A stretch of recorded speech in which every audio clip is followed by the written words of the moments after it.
On this episode of Mom Sipping Sangria, anxiety is a future-related emotion. Really ask yourself, how do I know that the future is going to go that way? Challenge yourself mentally.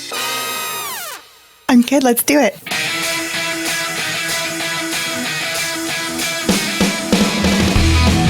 Hello and welcome to Mom Sipping Sangria Season 1 finale. I'm Sheila Walsh. And I'm Anita Reynolds-MacArthur, sipping on an autumn harvest white sangria.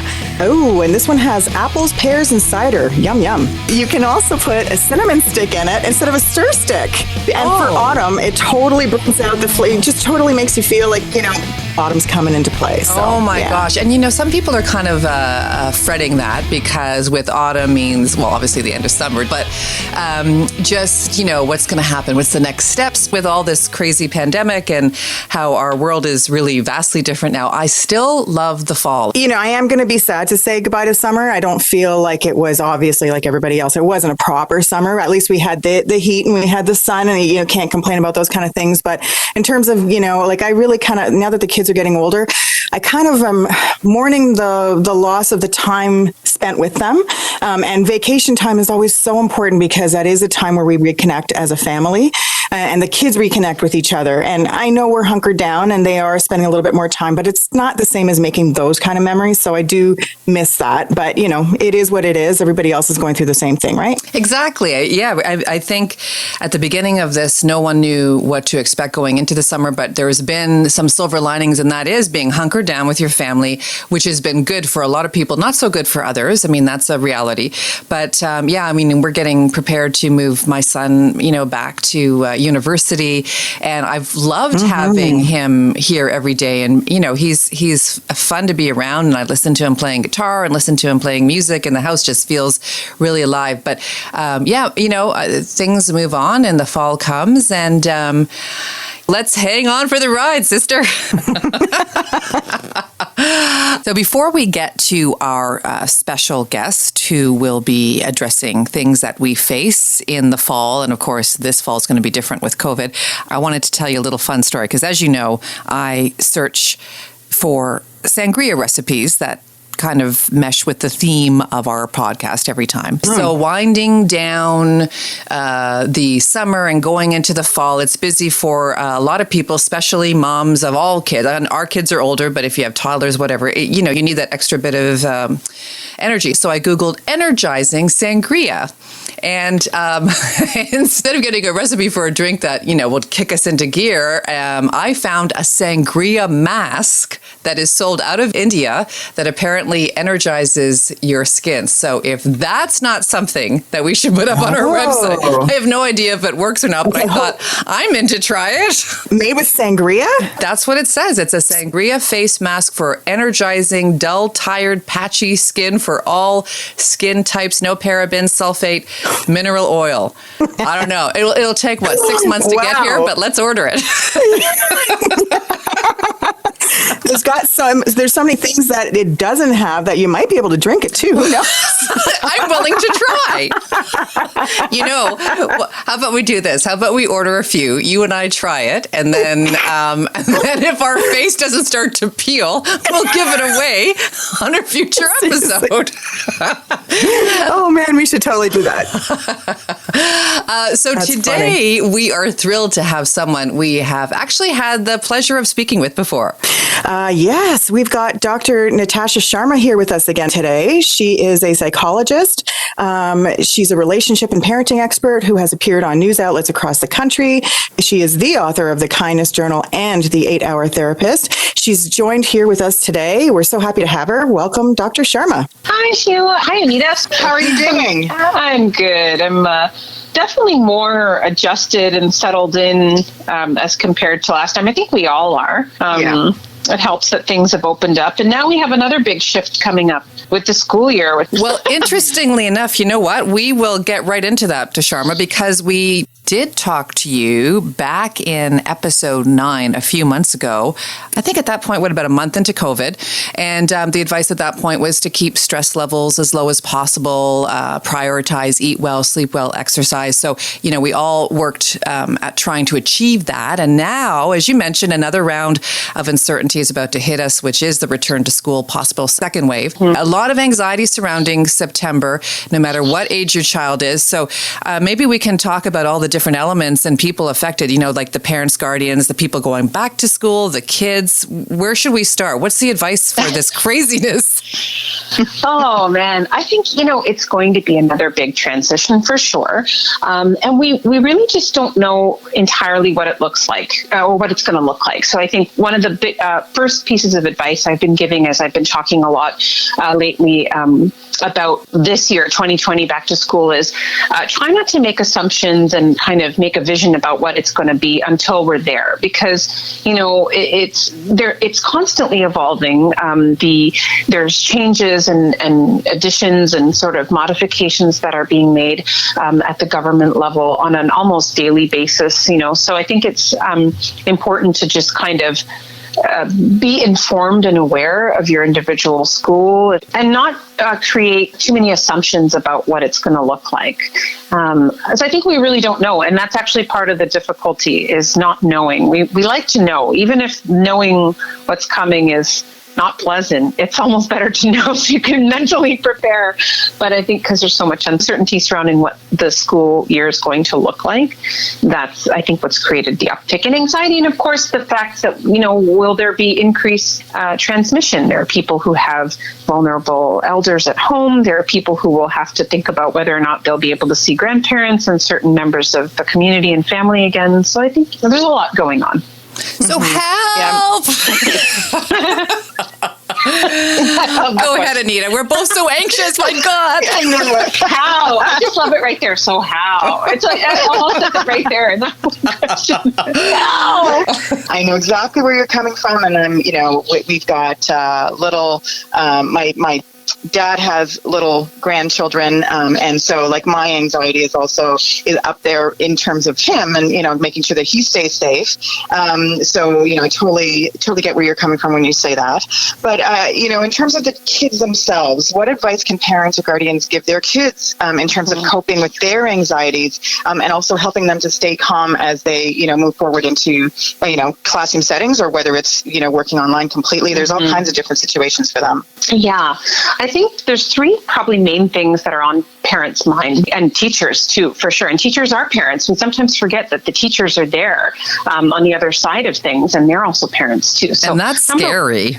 It is. I mean, they're in the community. I mean, as non-teacher parents, we will be sort of indirectly, of course, exposed to the increase in community that our children will be having. But the teachers there's a multiplied effect there for them. So, I mean, I think we need to sort of appreciate that if you're sending your child back to school, what might end up being the more stressful piece is not so much transmission uptick, which we're not sure of yet, how that's going to look, but more the logistics of managing protocol and sanitation and how we're going to try and isolate within the school, and what the rules will be around children who demonstrate certain symptoms. As we know, kids have runny noses and they cough, So I think, there's that piece of it as well, in addition to, will the people in schools actually contract COVID and then subsequently pass it on to other members of the family or community? But also, what's it going to look like with managing kids being sent home and kids for testing and quarantine and shutdown, and if that will even happen? I don't think we have a clear picture of really how that's all going to roll out. Parents thinking, well, they need to be prepping their workplaces to be able to leave at a moment's notice if necessary, right? So I think there's that piece. And then there's also for people who aren't sending their kids to school, again, the quality of the education, will it match? Will they somehow slip behind? Will their lives be altered because of this? I think in some ways, some people are thinking about that. What kind of an impact long-term is this going to have? And I kind of want to try and start by reassuring parents that on both fronts. So if you're sending your children back to school, the all evidence seems to point that our community transmission is on the lower side at the moment, which is why they opened the schools in the first place.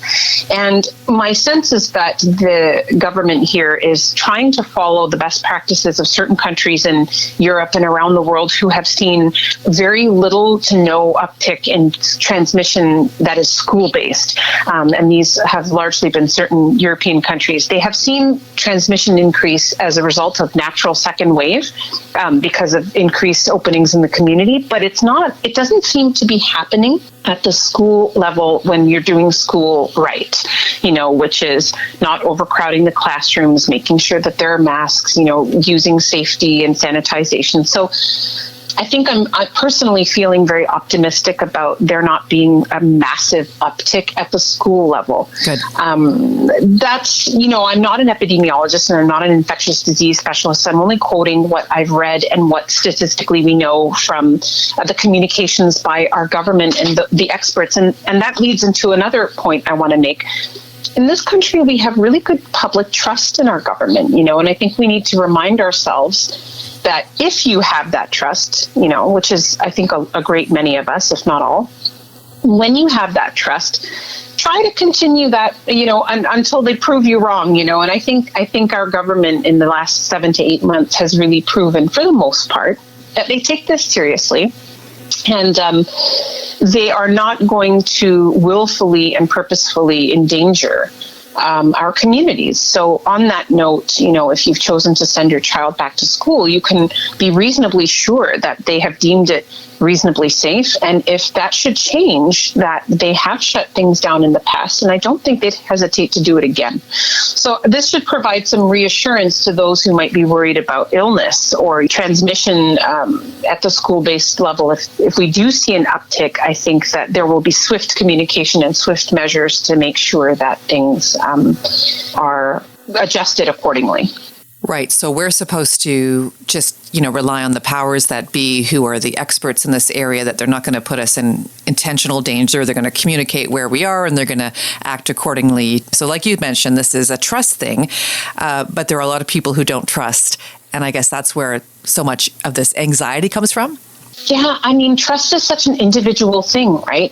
Some people have difficulty trusting in general. It's such a deeply personal, we could talk all day long about trust from a psychological standpoint, but trust is built, trust is developed. It's a factor of one's own experiences and personality, but also, of course, how we've experienced this particular issue that we're all facing. So you don't have to make a decision one way or another here. I want to also emphasize that there's no right or wrong decision.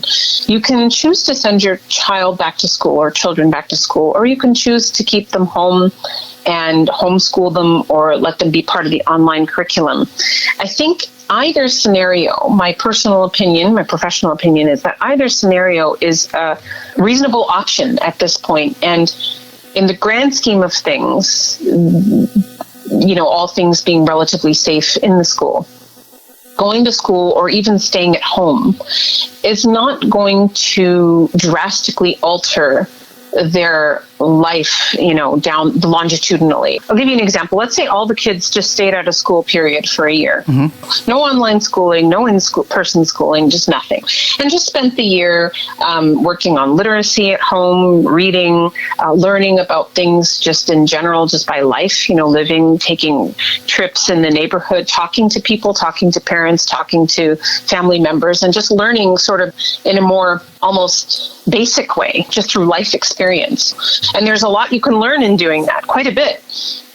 I don't think it would have a significant impact. There might be some that there could be some gaps, for those with certain challenges that you might want to stay on top of with literacy or other types of things, reading, et cetera. These are really important skills. But the majority of kids, I don't think, would have a major impact to the quality of their long-term life. Do you know what I'm saying? Totally. And I totally understand that. And I think to look at the bigger picture, it's not going to be as impactful as everybody is thinking it is right now. I think that's great advice. Yeah, it'll be impactful for this school year on a day-to-day basis. But as you say, in the grand scheme of things, 5 years from now, 10 years from now, not so much. And it's not going to make or break for most people. And I think that provides some reassurance if we look up at it from that high level. Remember that this is not going to be some kind of cliff jump turning point for your child's life or your own, for that matter. Right. And, I've been also telling my kids that, like, should something happen where they are completely at home, like you said, no online, no, like whatever, down the road, all of those kids at that age are going to be in the same position. So they're not going to necessarily be any further ahead or any further behind than the rest of the kids that they would normally be going to school with.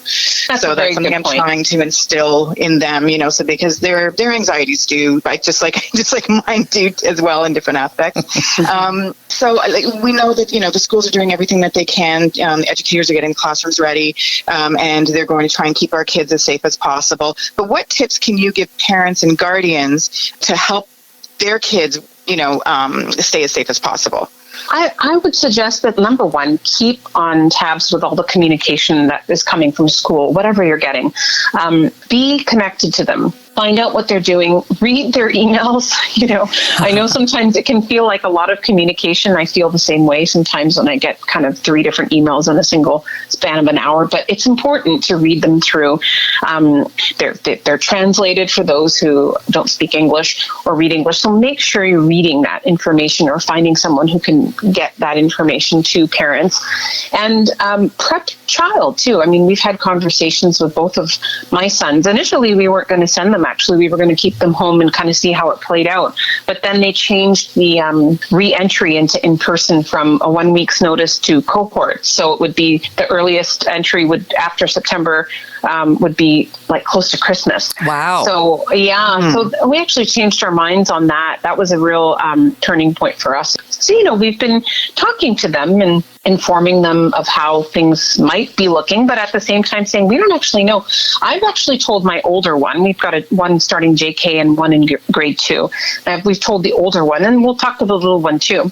But we've sort of already mentioned, let us know how the experience is. We really need you this year. When you come home last year, how was your day? Fine. Let me turn the TV on.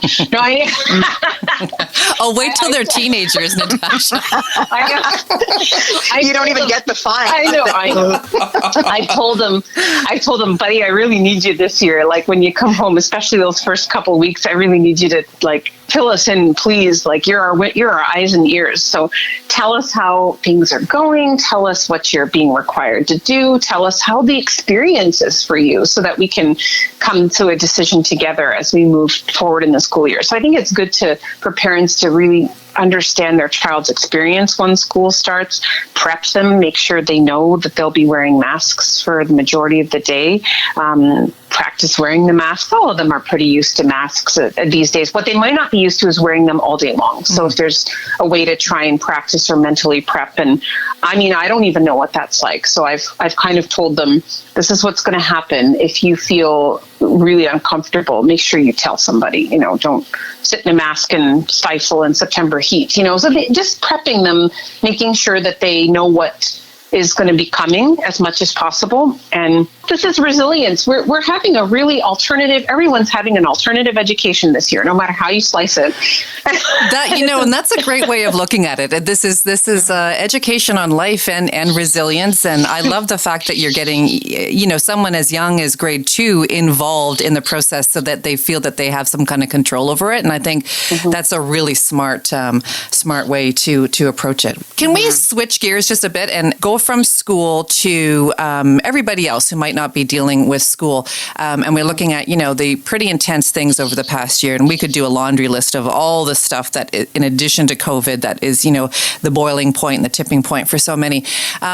Lots of anxiety and tension, especially with people who may never have experienced anxiety before. So what tips would you offer to help manage, in general, anxiety that comes with the times we are in, and not just COVID? Yeah, I think it's the not knowing piece that is very new for people who wouldn't have experienced anxiety prior to this or really struggled with any kind of, everyone has their worries and concerns, and everyone, I'm sure, has had moments where they felt anxious, certainly. But then, there's a difference between feeling anxious once in a while and knowing that that's sort of normal, fits the situation, but feeling this ongoing sense of uncertainty, which a lot of us, a great many of us, have been put into that position.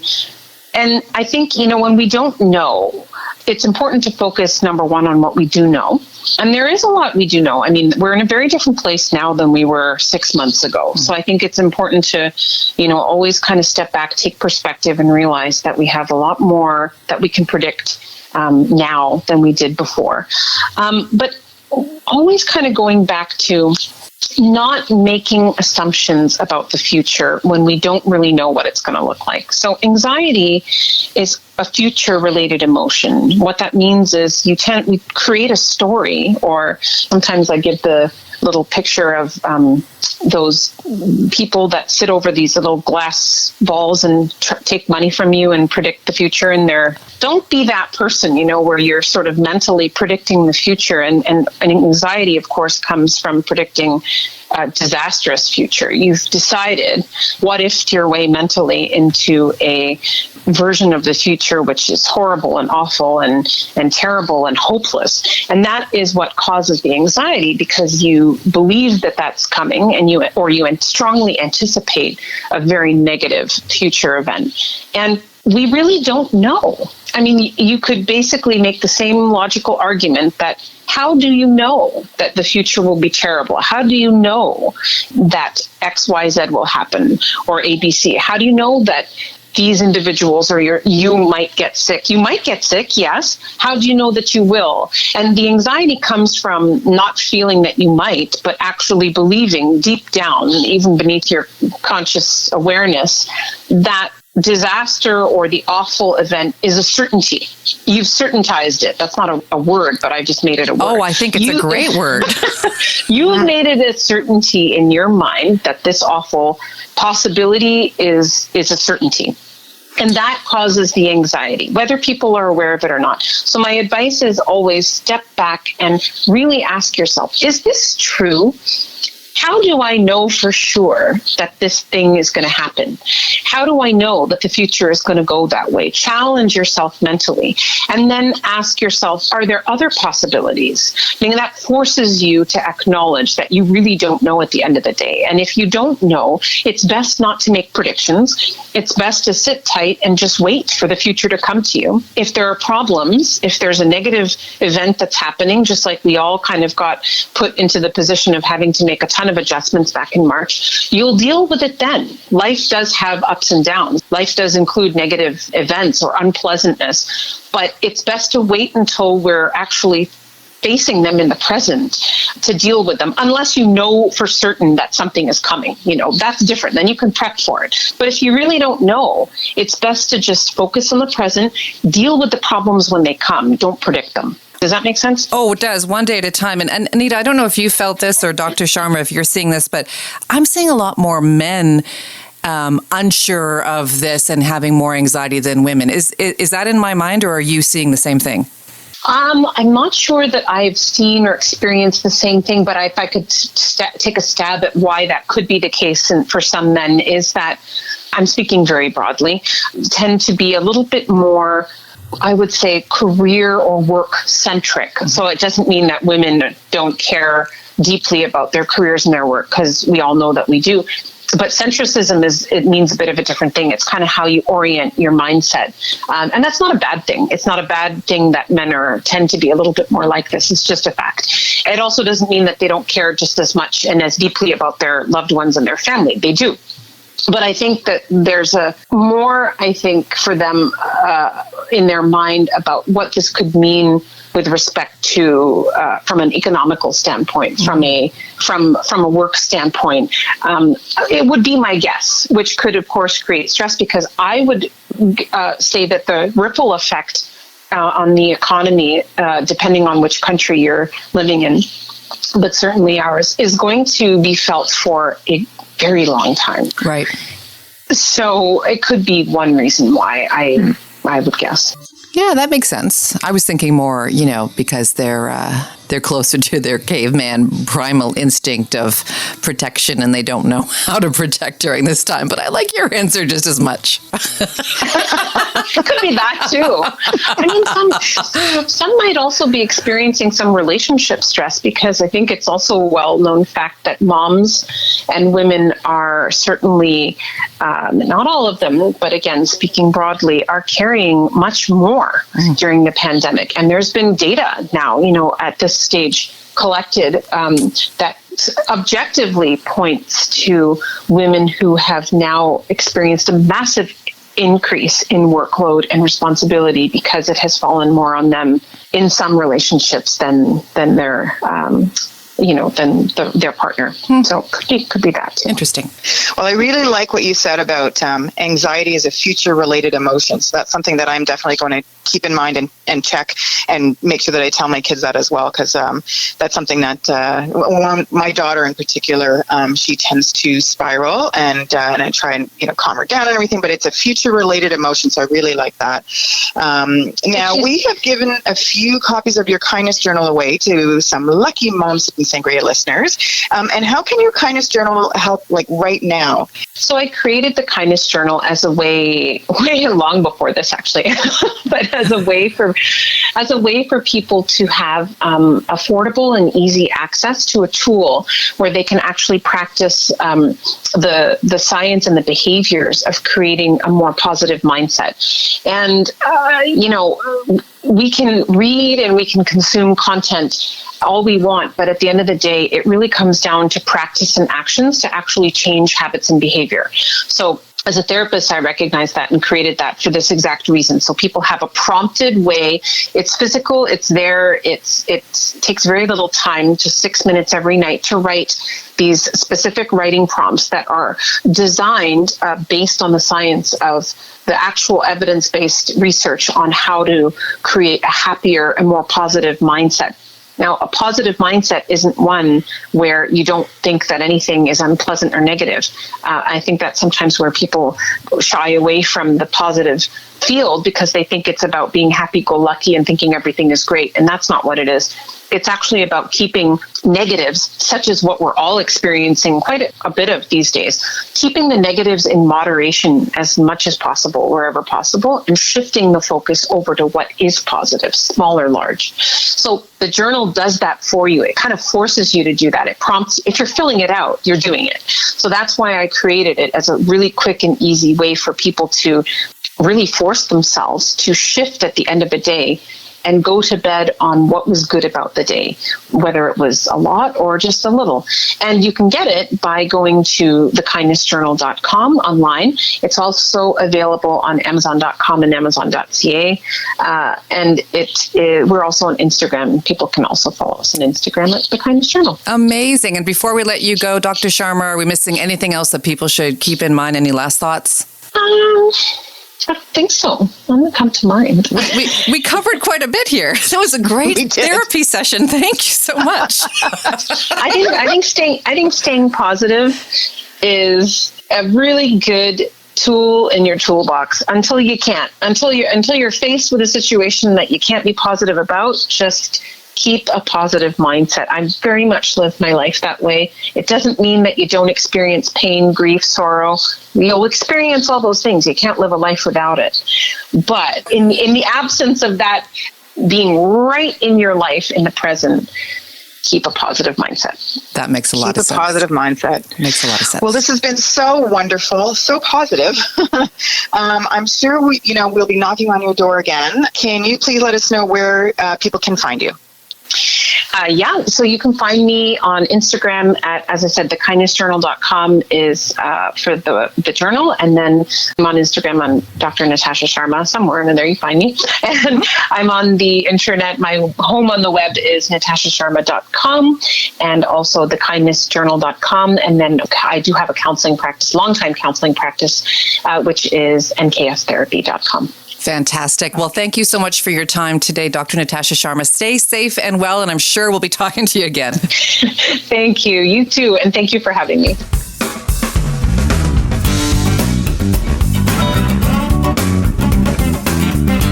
Toss or compliment time, Sheila, where we either raise a glass or take a pass something or someone. What are you toasting or tossing this time? Well, Miss Anita, just like Dr. Sharma was telling us about, how the situation with school boards are constantly evolving and, 1 minute you'll get this email, another minute you'll get this email. I know a lot of people are frustrated by that, like she was mentioning too, right? You're not quite sure, and some people are just not reading these emails or not listening to the phone calls because it's just too much.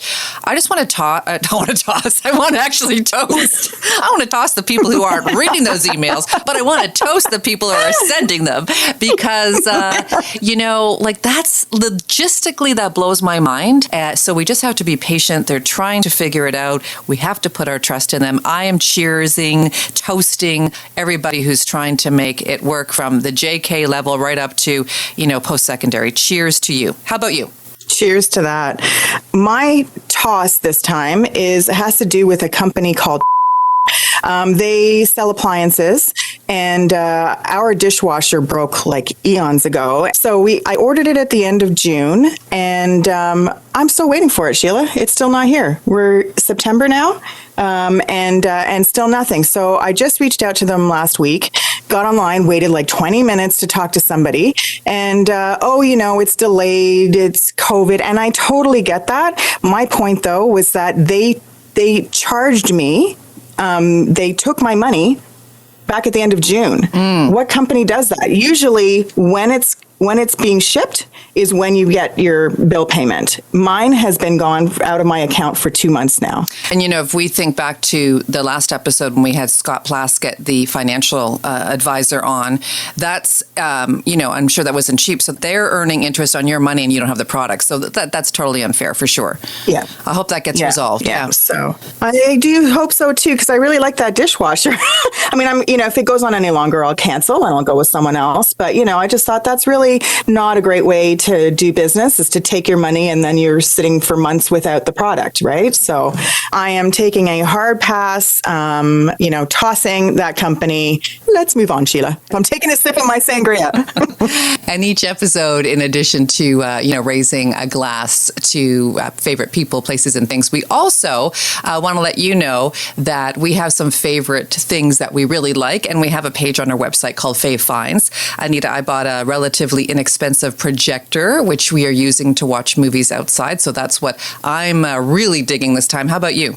Oh, that sounds like a great idea. For me, I've got, it's a soda water maker, and it comes with a refillable canister, so you're not like constantly throwing things into the recycling bin, and it's getting used every single day, hands down, really enjoying it. Awesome. Okay, so visit momssipping.sangria.com to read all about our fave finds, and we are also raising a glass, as always, to you. Cheers. Cheers.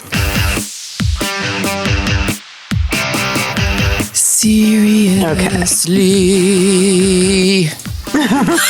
Okay. Should that be our theme song? Perfect. Time to break out the bizarre. This is where Sheila and I search for a really bizarre story and spring it on each other right here, right now, for the first time, usually leading to the thought, seriously? Anita, we head to Tokyo for this one. And this one fits in quite nicely with what we've been talking about with Dr. Natasha Sharma earlier, tips to relieve anxiety and stress with COVID.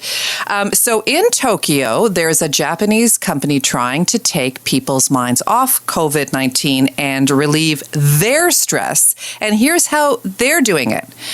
Ready?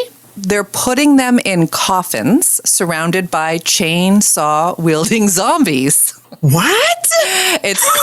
It's called the Scare Squad, and customers lie in a windowed coffin. They listen to a horror story while getting poked with fake hands and squirted with water by actors dressed as zombies. Wait, there's I'm more. not sure where to go with this. Wait, there's more.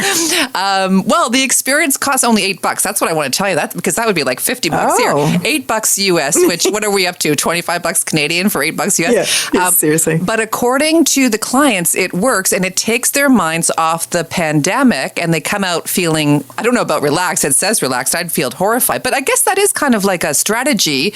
You're just like, you have a pain. It's like here. things could be a lot worse. Well, we could be in coffins surrounded by zombies.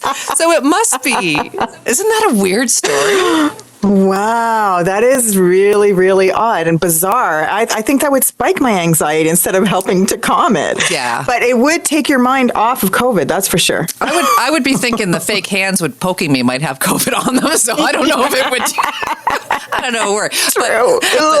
But that's this week's Seriously story. We would love to hear your bizarre stories. Contact us on our website if you have something that would make Anita and I say, seriously? momssipping.sangria.com is the place to go.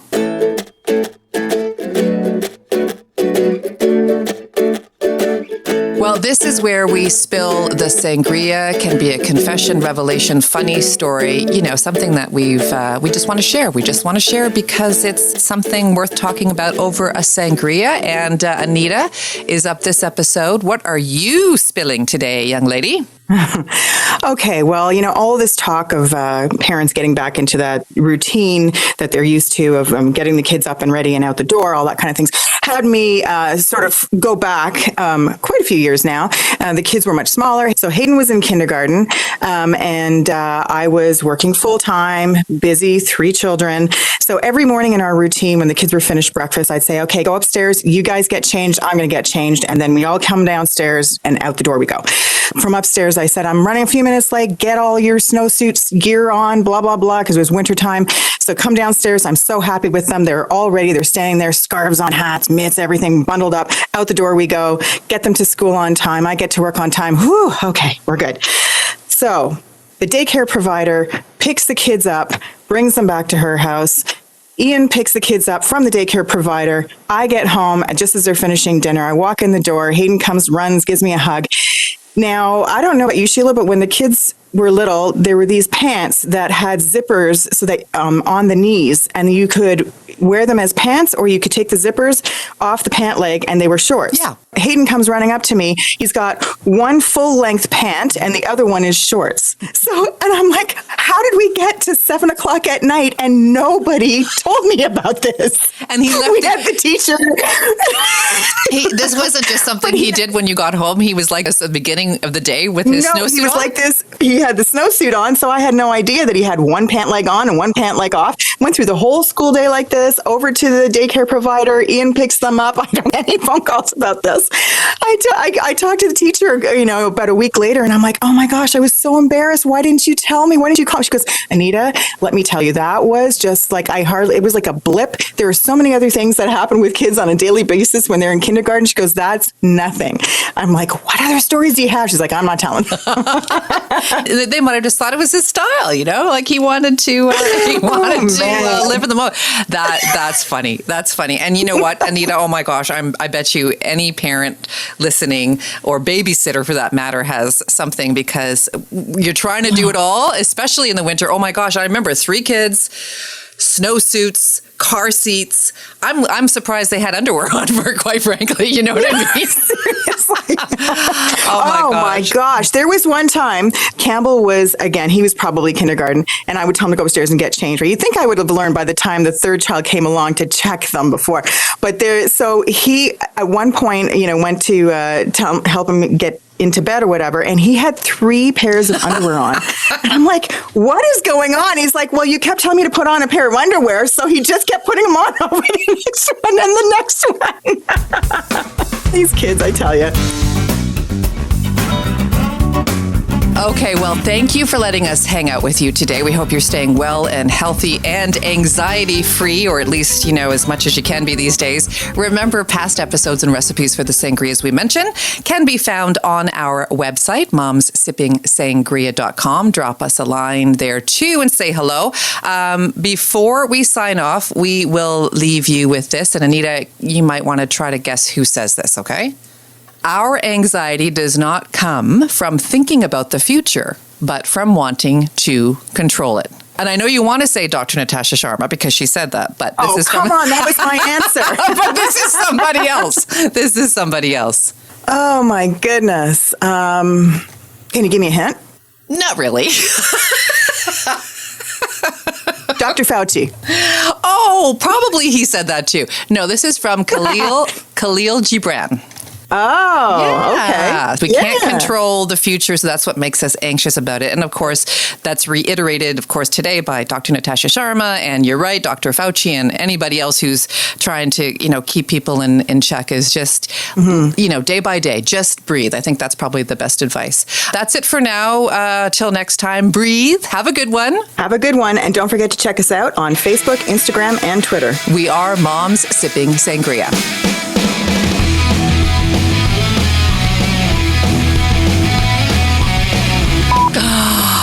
There you are. You can't hear me. Wait, hello? What? Unmute. It's unmuted. Hello? Hello? You can hear me? I can't hear you. Hi. I just unplugged it and plugged it back in again. In my blanketed, padded room. I love what you've done with your padded room. I'm trying to ad lib. For general inquiries, or just to say hello, or for advertising questions, please visit us at momssippingsangria.com. Mom Sipping Sangria is produced by Elm Podcasting. Cha-cha-cha. Woohoo! Hello.